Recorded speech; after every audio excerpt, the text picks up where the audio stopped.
은혜와 사랑의 아버지 하나님, 오늘도 열악한 환경이지만 겸손한 마음으로 주님의 말씀을 의지하는 자들이 한자리에 모여서 귀한 예배를 올려드립니다. 이 자리에 주님께서 친히 좌정하셔서 이 예배를 기뻐 받아주시고 우리의 심령 가운데 주께서 허락하시는 크나큰 은총의 시간 될 수 있도록 주여 역사하여 주시옵소서. 이 모든 말씀 예수님의 이름으로 기도하옵나이다. 아멘. 교동문 53번 시편 121편입니다. 내가 산을 향하여 눈을 들리라. 나의 도움이 어디서 올까? 나의 도움은 천지를 지으신 여호와에게서로다. 여호와께서 너를 실족하지 아니하게 하시며 너를 지키시는 이가 졸지 아니하시리로다. 이스라엘을 지키시는 이는 졸지도 아니하시고 주무시지도 아니하시리로다. 여호와는 너를 지키시는 이시라. 여호와께서 내 오른쪽에서 내 그늘이 되시나니 낮에 내가 너를 상하게 하지 아니하며 밤에 가도 너를 치지 아니하리로다. 여호와께서 너를 지켜 모든 환난을 면하게 하시며 또 내 영혼을 지키시리로다. 여호와께서 너의 출입을 지금부터 영원까지 지키시리로다. 아멘. 전능하사 천지를 만드신 하나님 아버지를 내가 믿사오며 그의 아들 우리 주 예수 그리스도를 믿사오니 이는 성령으로 잉태하사 동정녀 마리아에게 나시고 본디오 빌라도에게 고난을 받으사 십자가에 못 박혀 죽으시고 장사한 지 사흘 만에 죽은 자 가운데서 다시 살아나시며 하늘에 오르사 전능하신 하나님 우편에 앉아 계시다가 저로서 산자와 죽은 자를 심판하러 오시리라. 성령을 믿사오며 거룩한 공예와 성도가 서로 교통하는 것과 죄를 사하여 주시는 것과 몸이 다시 사는 것과 영원히 사는 것을 믿사옵나이다. 아멘.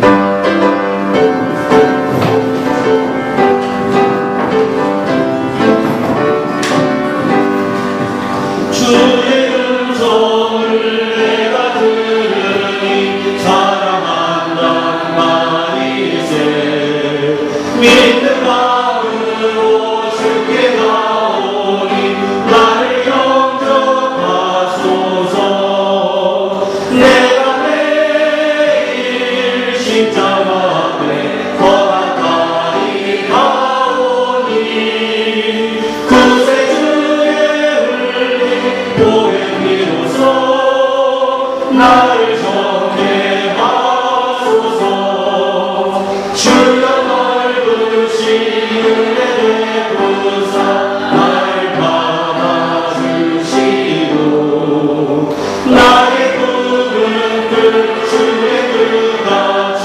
되게 하여 주소서. 내가 매일 십자가 앞에 더 가까이 가오니 구세주의 흘린 보혈 피로써 나를 정죄하소서. 주의 보좌로 나갈 때 원치 아니 기쁘다. 주의 얼굴을 항상 배우니 더욱 친근합니다. 내가 매일 십자가 앞에 더 가까이 가오니 구세주의 흘린 보혈 피로써 나를 정죄하소서. 우리 구주의 넓은 사랑을 증량할 자 없으며 주가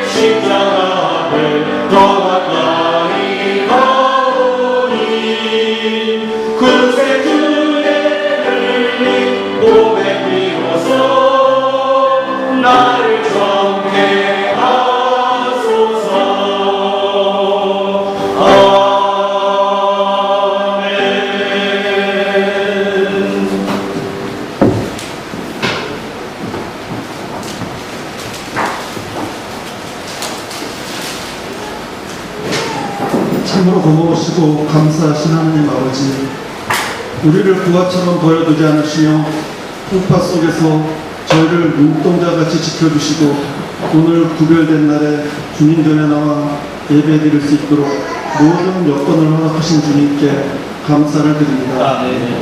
주님이 부르신 이 천국잔치에서 누구든지 들어와 주님을 만나고 돌아갈 수 있도록 우리의 영을 붙들어 주옵소서. 지난 일주일 동안 하나님께서 허락하신 삶의 자리에서 우리가 얼마나 최선을 다하며 지냈는가를 생각해 봅니다. 하나님의 말씀을 듣고 삶으로 실천하겠다고 다짐했지만 순식간에 잊어버리고 사랑보다는 미움으로 다툼과 시기, 자존심, 교만으로 우리의 마음이 가득 차버리는 저희를 발견합니다. 우리 일주일의 삶에서 왕이신 예수님께 순간순간마다 얼마나 무릎을 꿇었는지, 얼마나 주님께 의지하며 나아갔는지 생각해 봅니다. 이렇게 수없이 무너지고 나약한 우리가 그래도 하나님을 의지하고 이 자리에 다시 나올 수 있는 것은 오직 하나님의 은혜가 있기 때문임을 고백합니다. 우리를 향한 하나님의 계획을 우리의 지혜로 감히 측량하지는 못하지만 하나님께서 가장 좋고 완전한 길로 이끌어 주심을 믿기에 다시 이 자리에 나왔습니다. 저희를 불쌍히 여겨 주옵소서. 주님, 2023년도도 벌써 한 달이 지나갔습니다. 다시 마음을 가다듬고 다짐하며 우리의 신앙의 성숙과 신앙의 인격을 통하여 그리스도의 향기가 드러나고 행함과 실천이 있는 믿음을 갖도록 우리를 흔들리지 않게 붙들어 주옵소서. 주님, 우리 조국 대한민국을 위하여 기도합니다. 전 세계 어려운 경제 상황으로 모든 환경이 어느 것 하나 쉽지 않은 참으로 힘든 시기를 보내고 있습니다. 정치를 이끄는 모든 위존자들이 지혜를 모아 이 어려움을 잘 극복할 수 있도록 지혜와 명철을 더하여 주십시오. 조국의 교회를 향한 세상의 시선과 평가는 더욱 냉정해졌고 영향력 또한 감소하고 있는 이 즈음에 교회가 각성하고 어려운 것을 돌아보고 복음의 순전함을 회복하여 세상의 빛과 소금의 역할을 감당하며 실천하는 조국의 교회가 되도록 인도하여 주옵소서. 보국을 떠난 나그네와 같이 살고 있는 저희들 보국의 안녕과 미래를 위해 기도로 간구하고 각자의 영역에서 주님께 하듯 최선을 다하며 살도록 주님 도와주시옵소서. 주님, 우리 은총교회를 위해 기도합니다. 은총교회가 주님 앞에 줄 사명을 기쁨으로 감당하게 하여 주옵소서. 특히 주의 복음 들고 낯선 타국으로 나간 선교사님과 선교지를 기억하시고 우리 교회가 그 사명을 잊지 않고 물질적으로 중보기도로 선교사님과 사역지를 위해 최선을 다하도록 인도하여 주옵소서. 성도간 서로 관심과 사랑으로 교직케 하시고 마음을 나누고 넘어진 자를 일으켜 세우고 서로를 용납하고 이해하며 주님 기뻐하시는 일에 앞장서는 은총교회 되게 하여 주옵소서. 성도 한 사람 한 사람 마음에 품고 눈물을 흘려 기도하시는 장주 목사님 영육간을 간간하게 하시고 말씀에 본세가 있고 능력이 있게 하시고 말씀을 들을 때 아멘으로 순종하며 우리의 심령이 변화되는 심령들이 되게 하여 주옵소서. 김 목사님의 귀한 사역에도 함께 하시고 모든 환경을 살피시어 부족함이 없는 가정 되도록 주님 도와주시옵소서.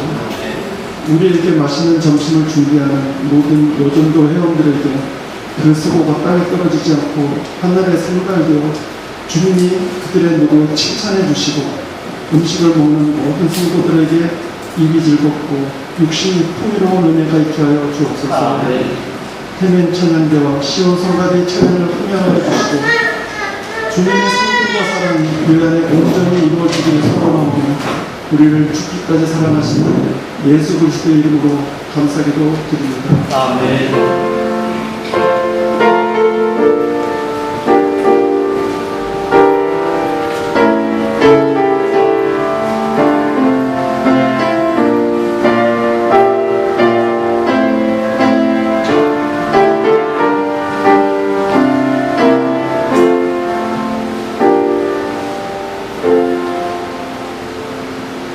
오늘 우리에게 허락하신 하나님의 말씀은 신약성경 마태복음 11장 1절부터 6절까지의 말씀입니다.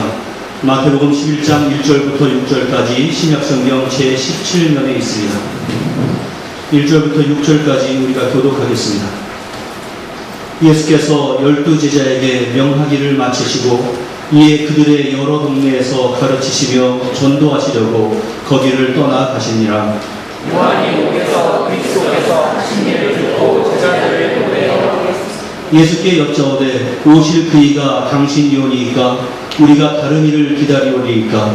예수께서 대답하여 이르시되 너희가 가서 듣고 보는 것을 요한에게 알리되 맹인이 보며 못 걷는 사람이 걸으며 나병 환자가 깨끗함을 받으며 못 듣는 자가 들으며 죽은 자가 살아나며 가난한 자에게 복음이 전파된다 하라.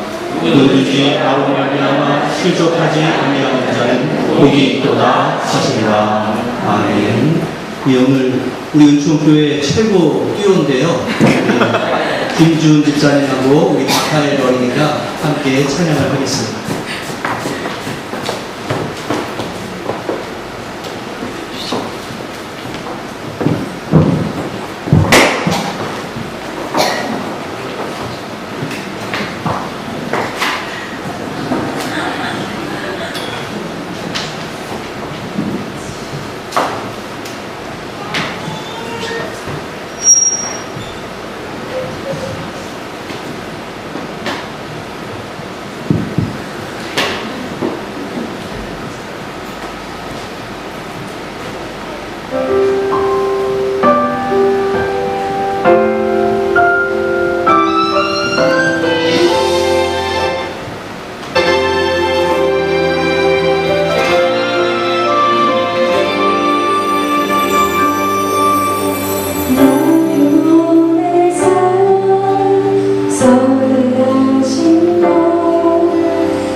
오늘 부른 찬양의 제목은 일상이라고 하는 그런 찬양입니다.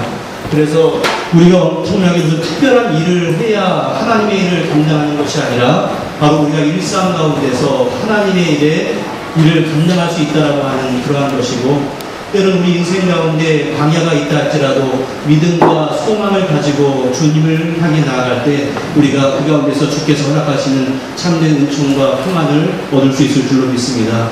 우리 모두가 일상이 바로 하나님의 나라를 실현시키는 그러한 삶의 현장이 될 수 있기를 주님의 이름으로 간절히 축원합니다. 기도하겠습니다. 은혜와 사랑의 아버지 하나님, 우리 김주은 집사님, 우리 박하엘 그 가정에서 날마다 찬양이 울려나올 수 있도록 도와주시고, 그 찬양이 넘치고 넘쳐서 많은 이들에게 예수 그리스도의 선한 영향력을 전하는 그 가정 될 수 있도록 주여 함께하여 주시옵소서.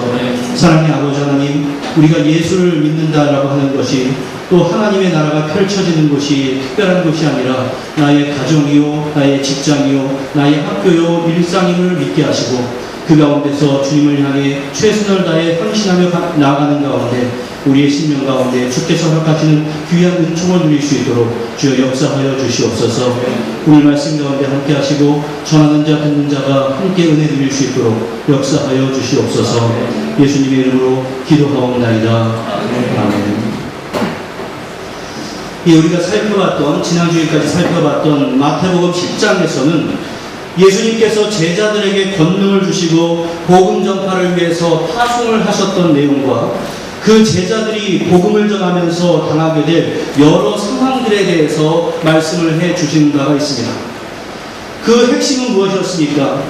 너희들이 복음을 들고 나아갈 때 분명히 환영을 받지 못할 것이지만 어떤 상황에서든지 포기하지 말고 신앙인으로서의 정체성을 잘 지켜야 한다라는 것이었습니다.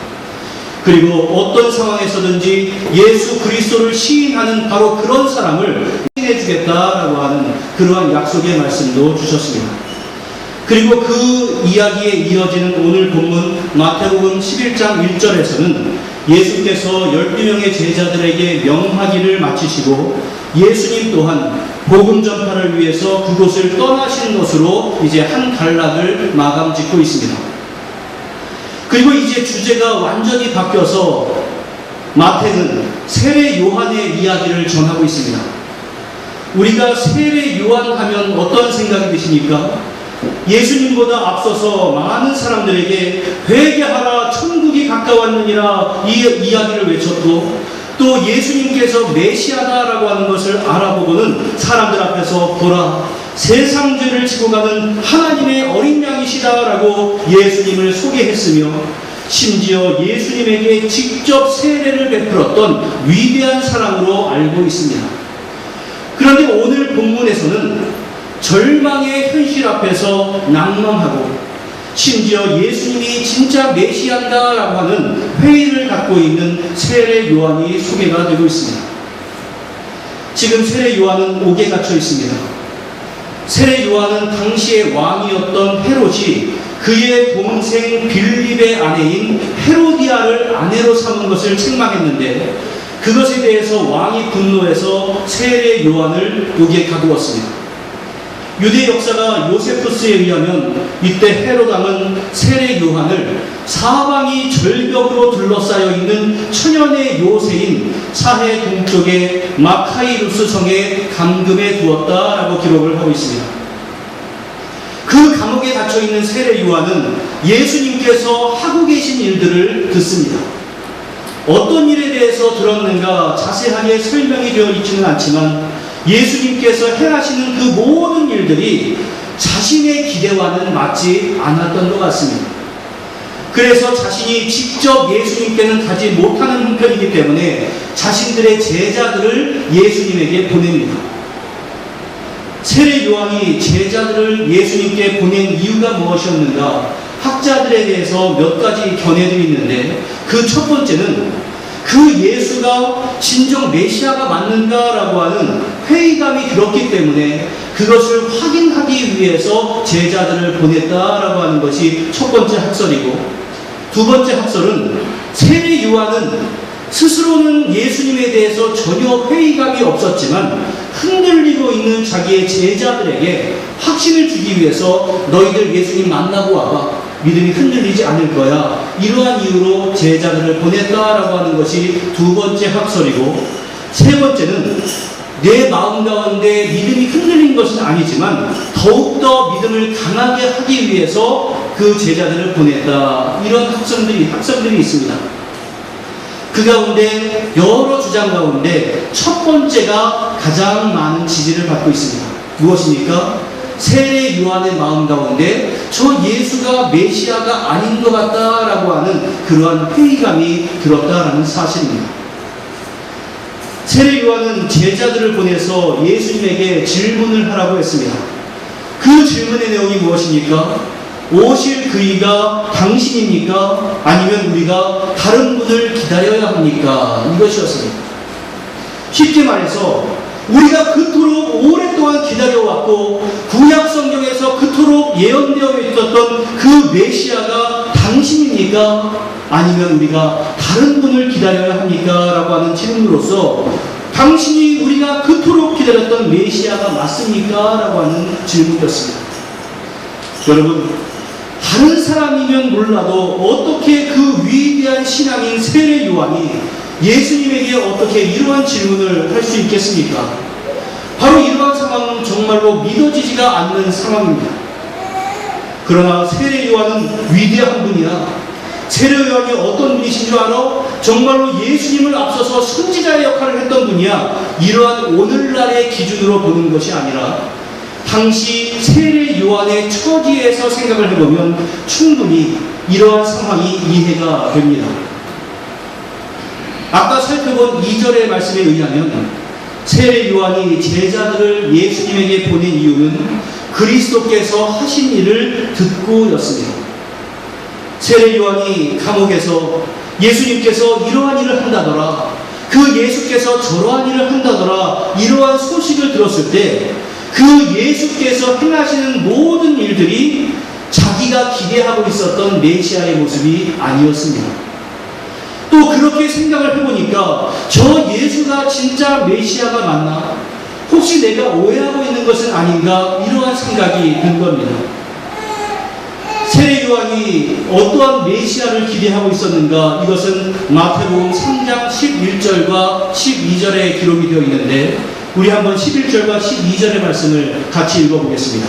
시작. 내 뒤에 오시는 이는 나보다 능력이 많으시니 나는 그의 신을 들기도 감당하지 못하겠노라. 그는 성령과 불로 너희에게 세례를 베푸실 것이요 손에 키를 들고 자기의 타작마당을 정하게 하사 알곡은 모아 볶아내 들고 쭉저기는 꺼지지 않는 불에 태우시리라. 바로 이것이 세례 요한이 가지고 있었던 메시아에 대한 이해였습니다.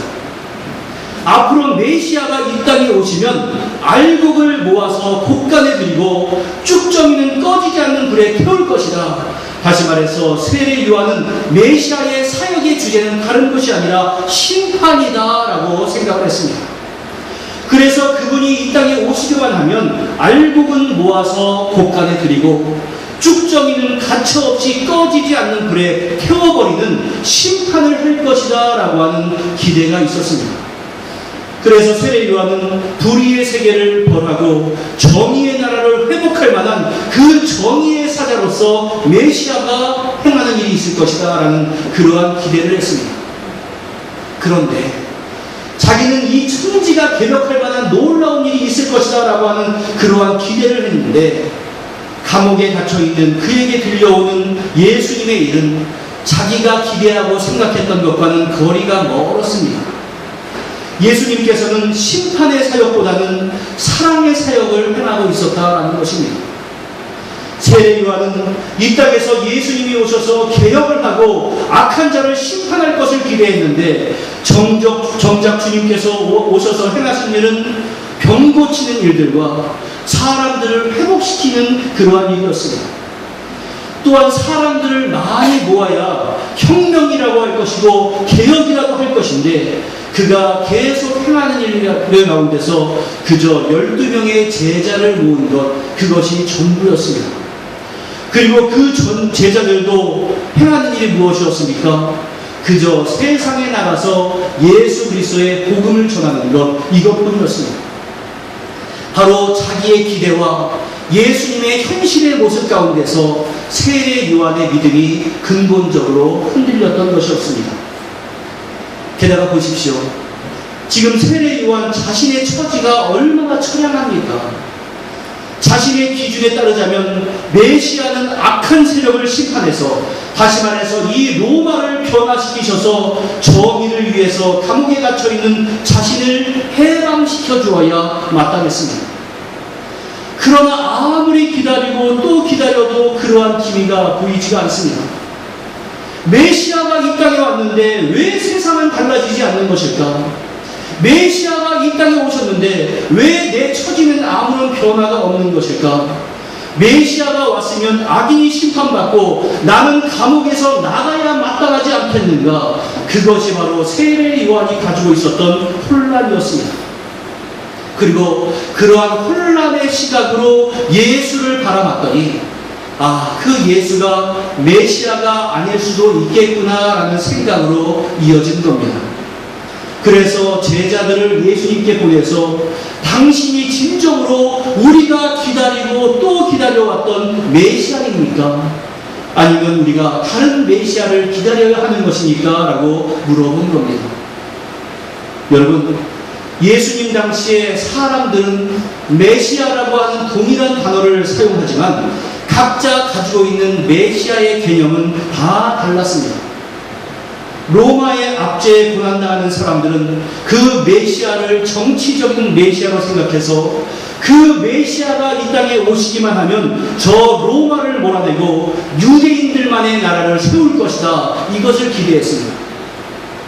또한 가난으로 굶주려 있었던 사람들은 메시아가 오기만 하면 우리들은 굶주림에서 해방될 것이고 우리도 부유한 삶을 살 것이다 라고 생각을 했습니다.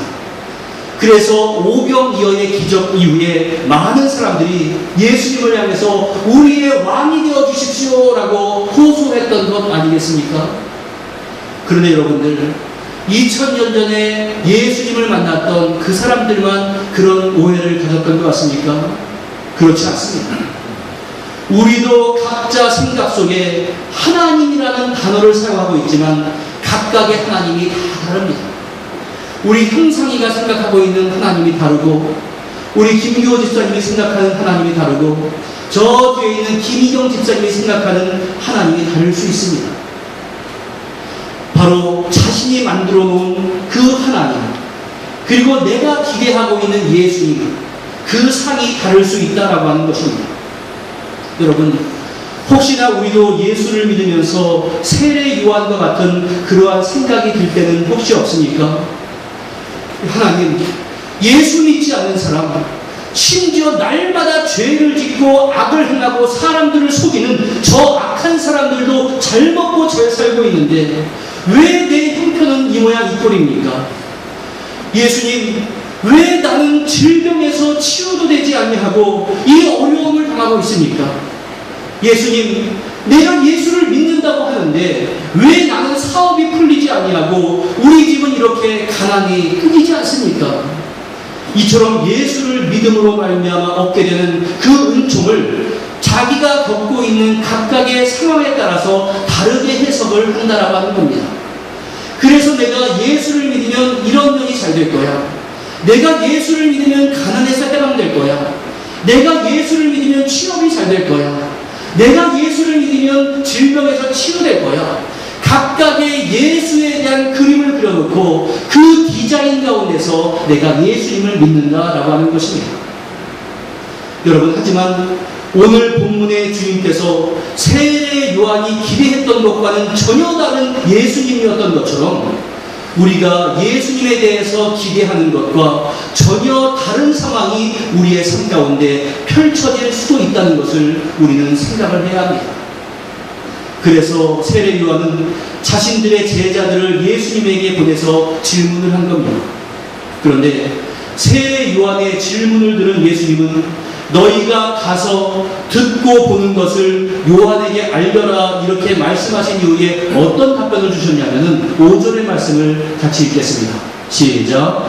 맹인이 보며 못되는 사람이 걸으며 나병 환자가 깨끗함을 받으며 못되는 자가 들으며 죽은 자가 살아나며 가난한 자에게 복음이 전파된다 하라. 이런 답을 주셨습니다. 예수님은 세례 요한의 제자들에게, 다시 말해서 세례 요한에게 왜 그런 의심을 하느냐, 내가 메시아다, 혹은 나는 네가 기대했던 메시아가 아니야, 이렇게 직접적인 말씀을 하지 않으셨습니다. 단지 다양한 사람들의 치유의 역사가 일어나고 있지 않느냐, 이러한 것에 대해서 말씀을 해주셨습니다.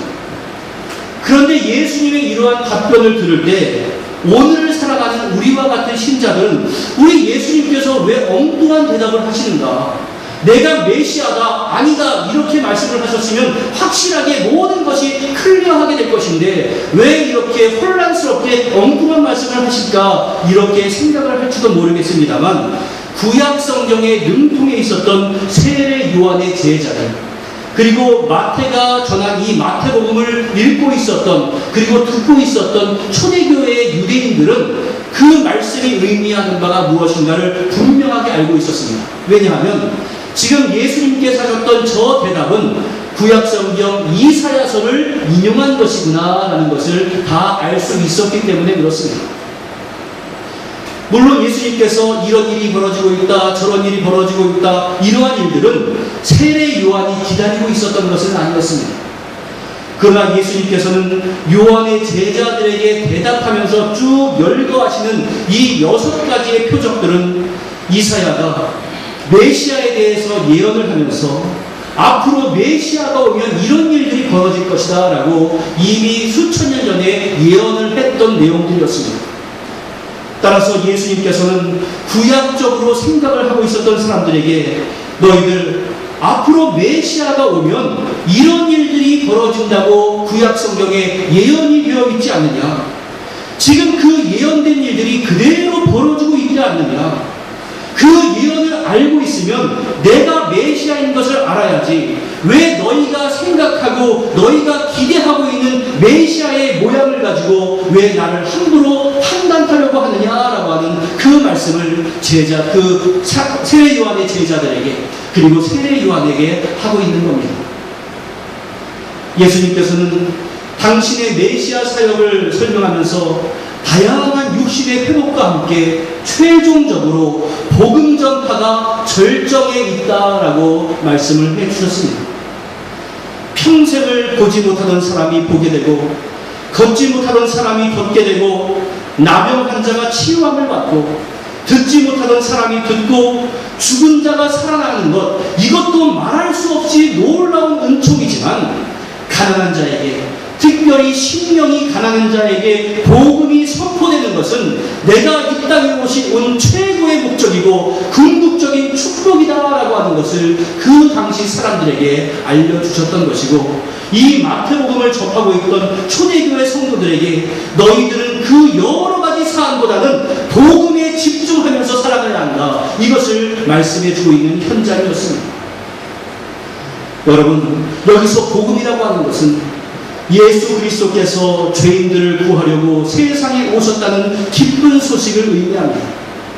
당시의 세례 요한과 많은 사람들은 정치적으로 해방이 되는 것을 복음이라고 여겼고, 굶주리고 있는 사람은 그 굶주림에서 회복되는 것을 해방이라고 여겼고, 눈먼 사람은 앞을 보지 못하는 상황에서 앞을 보는 것을 복음이라고 여겼고, 걷지 못하는 사람은 걷는 것을 복음이라고 여겼지만, 예수님께서 말씀하셨던 그 복음은 그런 것들은 주변의 상황이고 예수 그리스도를 통해서 너희가 하늘나라에 가는 것, 이것이 복음의 절정이다라고 하는 것을 말씀하고 있었고, 그것이 성경 전체의 맥락이었습니다.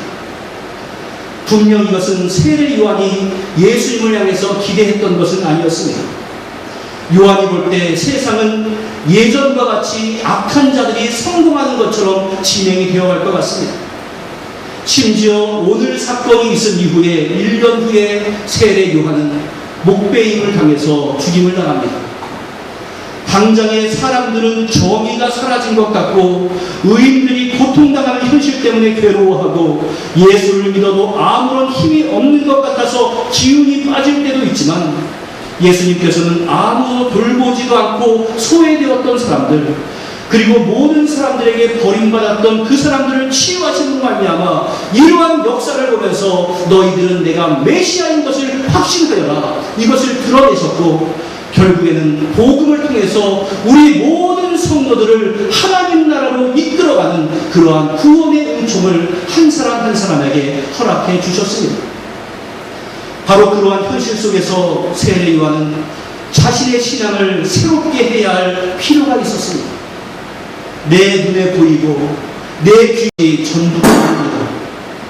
세례 요한의 눈에 아무런 증거가 보이지 않아도 예수님은 세례 요한이 기대하지도 않았던 방법으로 하나님의 나라를 차곡차곡 만들어가고 계셨던 것입니다. 예수님은 세례 요한과 그의 제자들이 실족해 있던 것을 아셨고, 너희들이 그것이 아니라 참된 복음의 능력을 알아야 한다라는 것을 권면하고 싶으셨습니다. 그래서 주님은 6절에서 말씀하셨는데, 6절의 말씀을 우리 힘차게 한번 읽어보겠습니다. 시작. 누구든지 나로 말미암아 실족하지 아니하는 자는 복이 있도다. 누구든지 나로 말미암아, 다시 말해서 예수님으로 말미암아 실족하지 않는 자는 복이 있도다. 저 예수가 내가 생각하던 예수가 아니네, 예수 믿어도 별로 힘이 없네, 이렇게 하지 말아라, 이러한 의미입니다.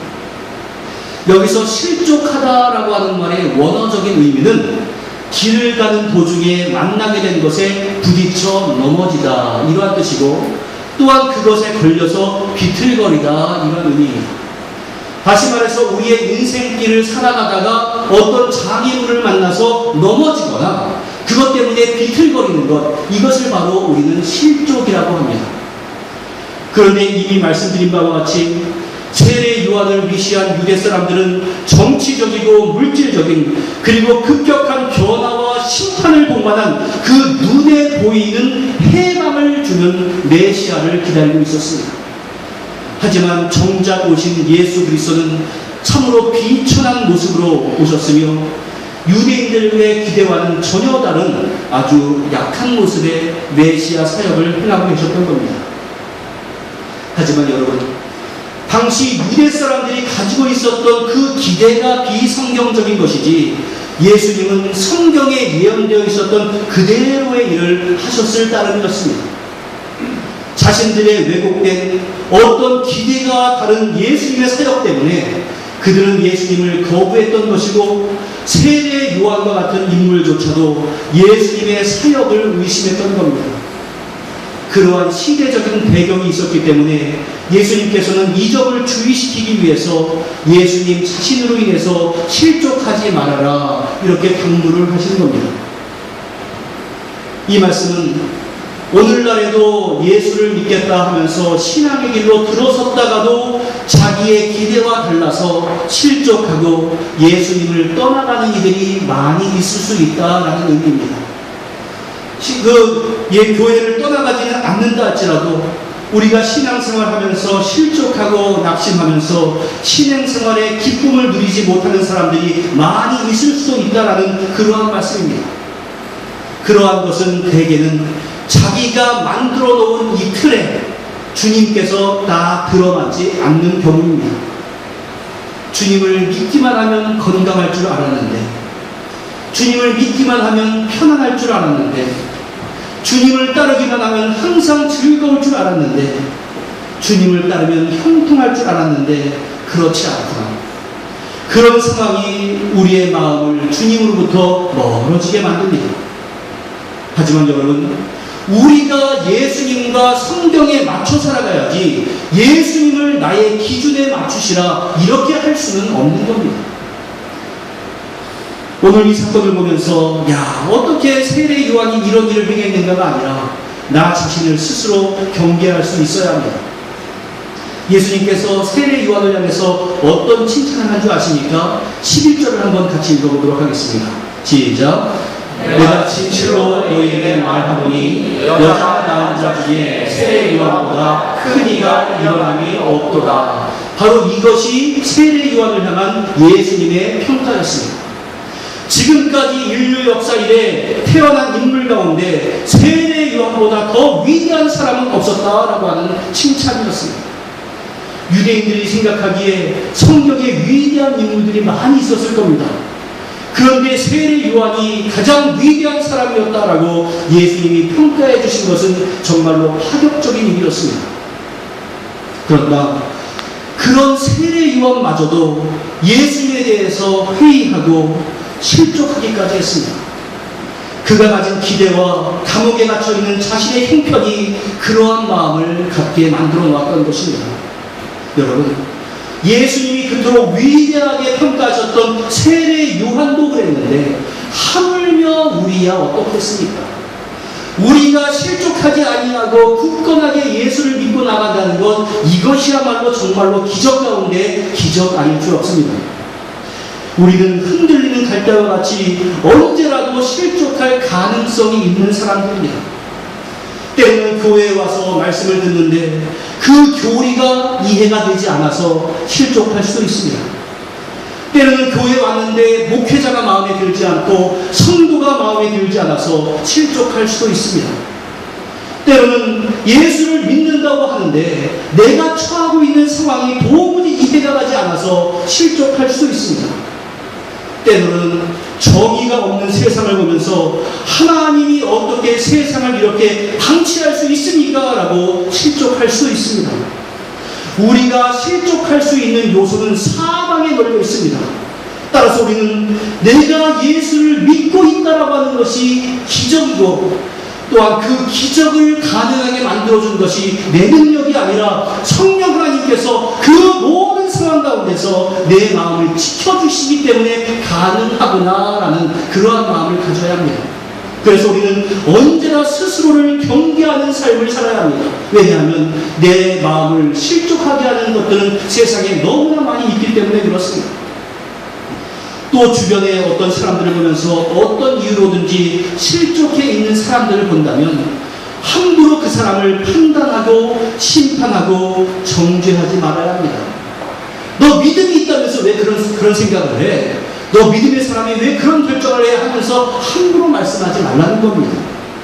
세례 요한도 그리했는데 하물며 저 사람이 어떻게 저 상황 가운데서 실족하지 않을 수 있겠어? 라고 이해해주고 그 사람이 신속하게 회복될 수 있도록 기도해 주어야 합니다.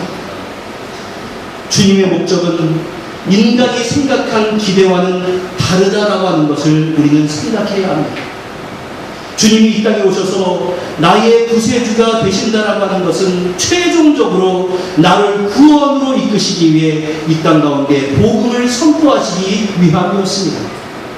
우리의 환경이 때로는 이해가 가지 않는다 할지라도 모든 것을 조성하셔서 다시 말해서 합력하여 선을 이루셔서 우리를 구원으로 이끌고 가시는 하나님의 계획, 그리고 그것을 위해 복음을 주시고 결국 십자가에 달려 돌아가신 예수 그리스도의 헌신, 또한 우리에게 귀한 마음을 주셔서 주님을 영접할 수 있게 하신 성령의 은총을 기억하면서 우리가 내 구원을 위해서 하나님께서 역사하시고 예수님께서 실천하시고 성령을 보내주셨는데 그 삼위일체 하나님의 놀라운 역사가 나에게 임했는데 내가 실족해서야 되겠는가라는 그 다짐을 하고 또 함으로 말미암아서 우리는 참으로 복된 사람이다라고 하는 그러한 평가를 주님으로부터 받을 수 있어야 합니다. 제가 가지고 있는 책 가운데 내가 만들어 놓은 신이라고 하는 책이 있습니다. 따라해 보십시오. 내가 만들어 놓은 신. 내가 만들어 놓은 신. 그 제목처럼 여러분들 스스로 예수님을 만들어 놓고 그 기준에 맞추어서 신앙생활을 하지 마시기를 바랍니다. 그것은 나보다 훨씬 큰 예수 그리스도를 내 안에 가두려고 하는 무지 가운데 가장 큰 무지입니다. 오늘 여러분 스스로를 돌아보시기 바랍니다. 어려운 가운데 하나님이 보이지 않을 수도 있습니다. 그래서 시시때때로 도대체 하나님이 어디 계신가라고 하면서 회의하는 마음이 생길 수도 있습니다. 그러나 아무리 먹구름이 있어도 그 뒤에 여전히 존재하는 태양이 있는 것처럼 어떤 상황에서도 우리를 구원으로 이끄시는 하나님께서 우리와 함께 하시기를 원하시고 계신다는 사실을 잊지 말아야 합니다. 나는 실족하지 않으므로 복을 받는 사람인가? 아니면 스스로 실족하여서 주님의 구원의 은총마저도 잊어버리고 살아가는 사람인가? 오늘 스스로 점검하시고 주님의 말씀대로 어떠한 상황에서도 실족하지 않음으로 말미암아 최종적인 구원에 이룰 수 있는 우리 모든 성도님들이 다 되시기를 주님의 이름으로 간절히 축원합니다. 기도하겠습니다. 은혜와 사랑의 아버지 하나님, 우리가 예수를 믿음에도 불구하고 실망스러운 때가 많이 있습니다. 왜 내가 1인 생활을 하면서 이렇게 고달파야 하는가 생각을 할 때도 있고, 내가 노력을 한 대가가 그대로 이루어지지 않아서 괴로워할 때도 있습니다. 내가 예수를 믿는다고 했는데 육신의 질고가 나를 찾아와서 잘 회복되지 않는 때도 있고, 사람들에게 배신당하고 상처받아서 한 발짝도 내딛지 못할 때가 있을 때도 있습니다. 하지만 주여, 세상에 그러한 것으로 실족하지 않는 이가 복이 있다라고 말씀하셨사오니 오직 하나님의 계획과 예수 그리스도의 십자가와 성령 하나님의 놀라운 은총을 생각하면서 오늘도 스스로 경계하며 담대하게 나아가는 주님의 귀한 자녀 될 수 있도록 주여 역사하여 주시옵소서. 내가 만들어 놓은 하나님을 믿는 것이 아니라 성경이 계시하신 하나님을 믿을 수 있도록 도와주시고, 우리의 최종적인 은총은 구원에 있다라고 하는 기쁨과 감격 가운데 살아갈 수 있도록 은혜를 더하여 주시옵소서. 예수님의 이름으로 기도하옵나이다. 아멘.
광고 말씀드리겠습니다. 주로 참조하시기 바랍니다. 오늘 은총교회 처음 오신 분이나 방문하신 모든 분께 주님 이름으로 환영합니다. 또 마음을 정하시는 대로 등록하시면 감사하겠습니다. 또 예배 장소는 예배당이 복구되는 대로 전체로 공개하겠습니다. 또 신년 축복 신방을 원하시는 가정은 담임 목사님께 연락해 주시고 일정을 잡아주시기 바랍니다. 또 오늘 식사 후에는 정기당으로 모이겠습니다. 또 2월 봉사자 안내는 주보로 참조하시고 충성으로 봉사하시기 바랍니다. 또 예배 마치고 또한 의자를 정리하시고 식당으로 열심히 하시면 우리 청년부와 우리 남자교회에서 기도해 주시기 바랍니다. 이상입니다.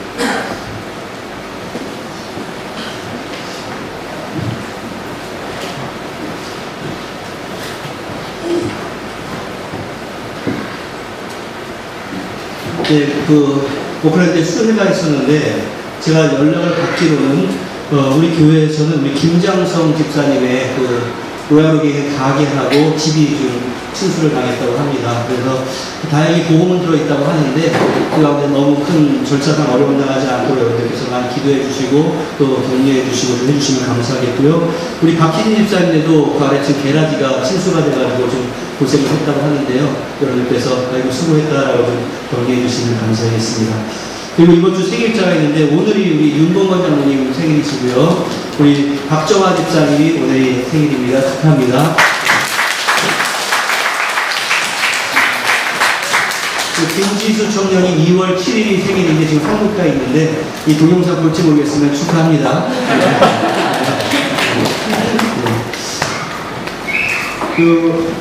어제 제가 타우랑 갔다 온 게 뭐냐면 타우랑과 한인교회에서 담임 목사 위임식이 있었고, 위임식이라고 하는 것은 노회가 당신으로 하여금 이 교회를 목회하십시오라고 맡겨놓는 식을 위임식이라고 합니다. 그래서 위임식을 했는데 김성종 목사님이 위임을 했습니다. 그리고 그 교회 장로님, 안수 집사님, 권사님 세우는 예식을 했는데 김성종 목사는 아시다시피 우리 윤 장로님 사위 아니겠습니까? 그래서 어제 잘 예식을 마치고 왔는데 타우라마 한인교회가 비록 멀리 떨어져 있지만 우리 가족과 같은 교회구나 생각을 하시고 기도해 주시고 그 김성종 목사님을 통해서 그 교회가 더욱더 반석에 굳건하게 설 수 있도록 많이 축복을 해주시면 감사하겠습니다. 우리 감사의 제목 나누겠습니다. 사위 김성종 목사 타우라마 한인교회 위임 목사로 하게 하시고 또한 임직식을 은혜 가운데 잘 마치게 하시니 주님 감사드립니다. 또 오래 참고 인내하는 자의 복을 누리게 하시는 주님 감사합니다. 범사에 항상 감사를 드립니다. 또 매형의 타우랑과 한인교회 목사 위임식을 무사히 마치게 하시니 감사합니다. 또 주님 80회 생일 감사합니다. 지난 화요일이 우리 박수덕 권사님이 8순이셨습니다. 예, 그래서 부끄러워서 고개 숙이고 계신 것 같은데요. 그래도 축하합니다 하면서 이 시간에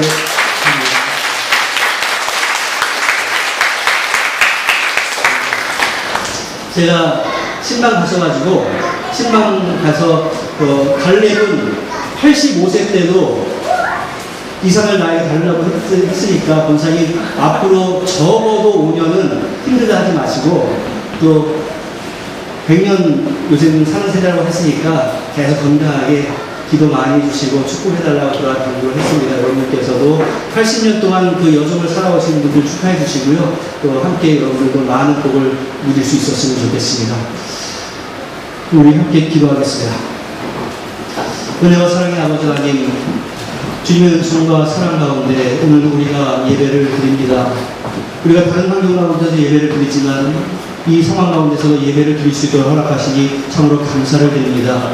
우리가 이 시간에 귀한 예물을 바쳐드립니다. 이 물질 가운데 함께 하시고 복을 주시고 축복하셔서 하나님의 귀한 권세가 드러나는 일들에 올바로 사용될 수 있도록 주여 함께하여 주시옵소서. 감사할 일들도 많았고 축할 일들도 많았지만 또한 주님께 부탁할 일들도 많이 있습니다. 시기적절하게 하나님께서 함께하시고 은총을 더하여 주시옵소서. 예수님의 이름으로 기도하옵나이다.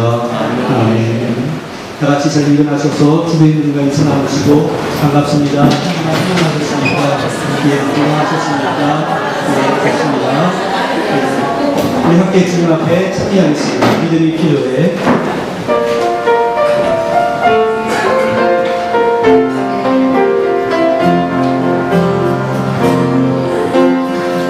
하루하루 삶이 너무 어려울 때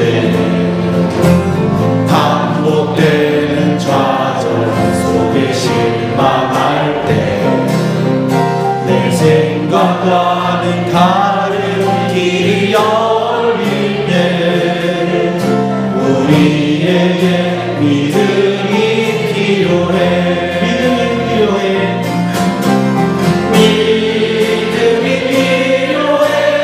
믿음이 필요해. 주님 사랑의 발로 우리를 안고 계심을. 믿음이 필요해. 믿음이 필요해. 우리 작은 삶 하나도 놓치지 않으심을. 사랑하는 사람들, 사랑하는 사람들을 잃었을 때 적는 곳을 금치고 집 따라갈 때 끝이 없는 터널 같은 어둠 속에 우리에게 믿음이 필요해.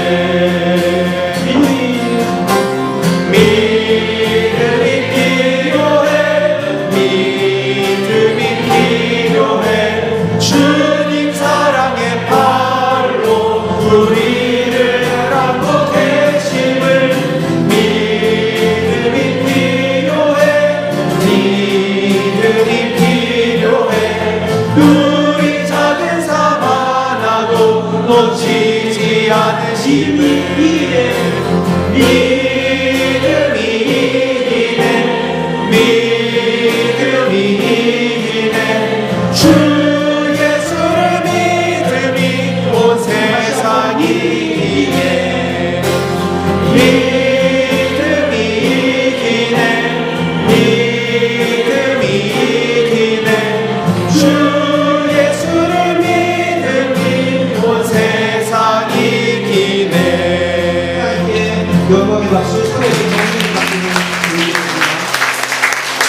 어떤 분들에게 말씀해 주십시오. 믿음이 필요합니다. 믿음이 필요합니다. 믿음이 승리를 줍니다. 할렐루야. 기도하겠습니다. 은혜와 사랑의 아버지 하나님, 우리의 작은 삶 하나도 놓치지 않으시는 우리 주님을 찬양합니다. 내가 나를 알고 내가 나를 이해하고 있는 것보다 훨씬 더 나를 잘 알고 이해하시는 하나님 앞에 나의 모든 삶과 나의 모든 상황들을 맡겨놓습니다. 가장 좋은 것으로 응답하시고 또한 내가 주님 앞에 매달려 있을 때 가장 좋은 것으로 이끌어 주실 주님을 기대하고 또한 믿사오니 주여 은혜 가운데 함께하여 주시옵소서. 세례 요한이 기대했던 것과 다른 상황이 펼쳐질지라도 주님께서 실족하지 아니하는 자에게 복이 있다고 말씀하셨던 것처럼 우리의 인생에 내 기대와 내가 생각하는 것과는 다른 인생이 펼쳐진다 할지라도 실망과 낙심과 좌절하지 아니하며 다시 한번 주님의 손을 붙잡고 나아가는 용기를 얻게 하시며 그 용기로 말미암아 결국 승리하는 자 될 수 있도록 주여 은총을 더하여 주시옵소서. 우리 사랑하는 성도들의 간구에 주께서 귀 기울여 주시옵소서. 졸지도 아니하시고 주무시지도 아니하시는 그 주님 앞에 다시 한번 의뢰하고 기도하오니 내 머리털까지도 세시는 그 주님 앞에 내가 간구하오니 주여 나의 삶 가운데 은총을 베풀어 주시옵시고 세상이 형용할 수 없는 은혜와 평강의 하나님을 내가 가장 은밀한 골방에서 만날 수 있도록 주여 은혜 가운데 함께하여 주시옵소서. 우리가 세상으로 나가 또한 한 주간 살아갑니다. 여러 가지 지표들은 좋지 않지만 주께서 허락하심으로 말미암아 잘 감당하며 나갈 수 있도록 도와주시고 특별히 학교를 가게 되는 우리 학생들에게 은혜를 더해 주셔서 그곳에서의 좋은 선생님 만나게 하시고 좋은 친구들 만나게 하시고 그곳에서 예수 그리스도의 향기를 바라는 사랑스러운 우리의 아이들이 될 수 있도록 은혜 가운데 역사하여 주시옵소서. 육신의 질고로 오늘도 주 앞에 간구하는 이들을 긍휼히 여겨 주시어서 우리가 생각한 것보다 더 속히 회복될 수 있도록 도와주시고 의술로는 어렵다고 하는 것까지도 하나님의 은총 가운데 굳건함이 있을 수 있도록 주의 역사하여 주시옵소서. 이 모든 말씀 예수님의 이름으로 기도하옵나이다. 아멘. 축원하겠습니다.